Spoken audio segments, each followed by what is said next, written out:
Hi, this is Matt Levy from CornerOfficeCoach.com. Today I'd like to speak with you about Botox for your resume and other tips to combat ageism. Job seekers in their 40s, 50s, and 60s have heard it all too many times. Rejections coming from recruiters and hiring managers such as, boy, you have really great experience, but we're looking for someone more junior. Or your salary is just too high. Or you probably have heard, this job isn't the right fit for you. Or you may have heard, we're looking for someone with only 5 to 7 years of experience. The question is, what do you do about this? Well, I've got some ideas to pass along regarding combating ageism in the job search process. The first is I suggest you take a good long look in the mirror. Secondly, I suggest that you embrace social media.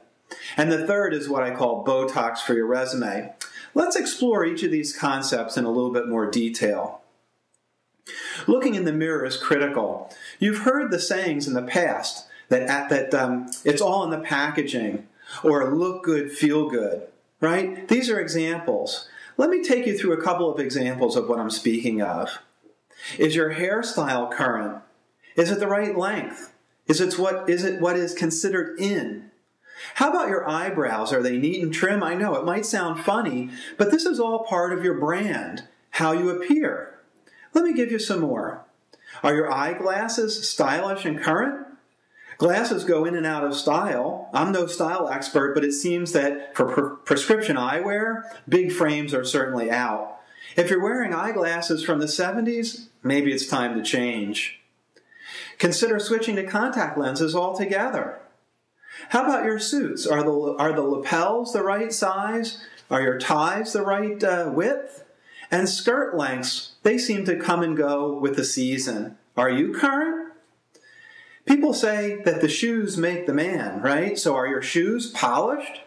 Or are they worn and discolored and nicked up? If you wear makeup, right, is it the right style of makeup? Is it complimenting you? Or are you wearing makeup at all? And how about, are you fit and trim when you look in the mirror? Right? I suggest that you get somebody, a trusted confidant, to tell it to you straight.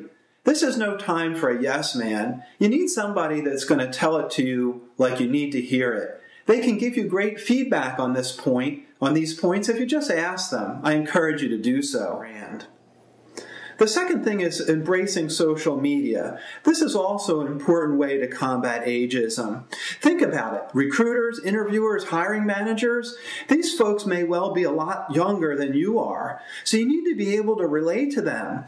This is the youngest generation that's in the workforce. They're called Generation Y, and they've grown up with social media. They've had Facebook and LinkedIn and Twitter and YouTube attached to their hip through iPhones and iPads, for example.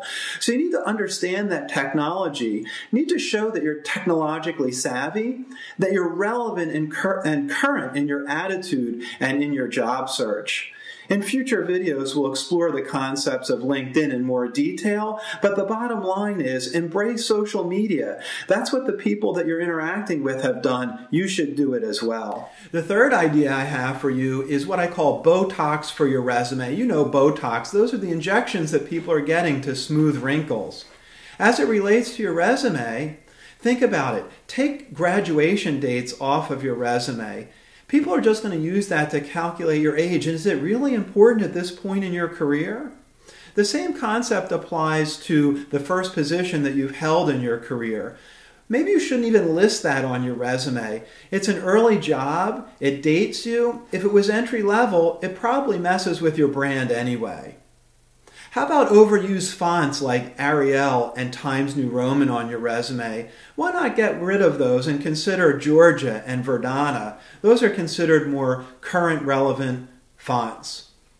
People don't use an objective heading on their resume anymore. If you have an objective heading on your resume, I suggest changing that. Use a summary instead. That's much more in. References available upon request. That's no longer being used on resumes. Take it off.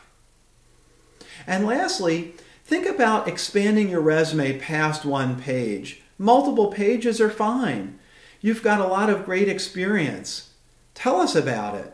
Resumes are read on a computer by and large with a flick of the mouse. One-page resumes are no longer required. Use bullets and bolding, for example, to make a resume easier to read. In closing, let's recap. My 3 ideas to combat ageism: take a long look in the mirror, embrace social media, and use some Botox strategies for your resume. What are other ideas you have to combat ageism?